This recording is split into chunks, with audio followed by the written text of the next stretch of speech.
ce qu'on entend sur la montagne. Oh altitudo, avez-vous quelquefois, calme et silencieux, monté sur la montagne en présence des cieux? Était-ce aux abords du Sund, aux côtes de Bretagne? Aviez-vous l'océan au pied de la montagne?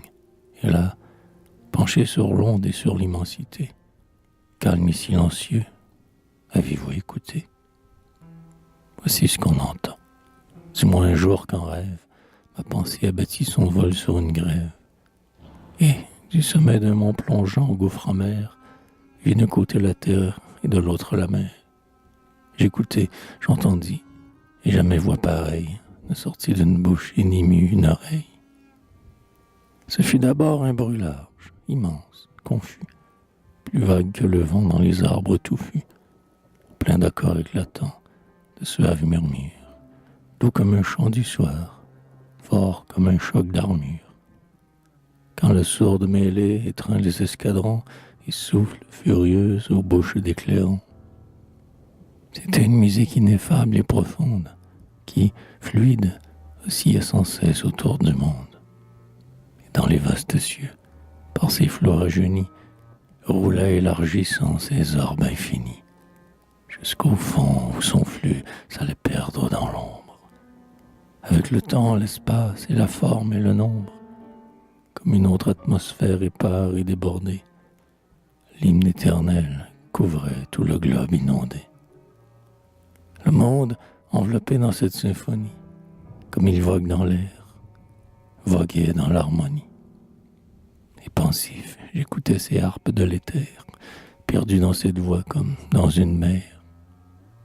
Bientôt je distinguai, confuse et voilée, deux voix dans cette voix l'une à l'autre mêlée, de la terre et des mers s'épanchant jusqu'au ciel, qui chantaient à la fois le chant universel, et je les distinguais dans la rumeur profonde, comme on voit deux courants qui se croisent sous l'onde. L'une venait des mers, chant de gloire, hymne heureux. C'était la voix des flots qui se parlaient entre eux. L'autre, qui s'élevait de la terre où nous sommes, était triste. C'était le murmure des hommes. Et dans ce grand concert, qui chantait jour et nuit, chaque onde avait sa voix et chaque homme son bruit. Or, comme je l'ai dit, l'océan magnifique épandait une voix joyeuse et pacifique, chantait comme la harpe au temple de Sion, et louait la beauté de la création.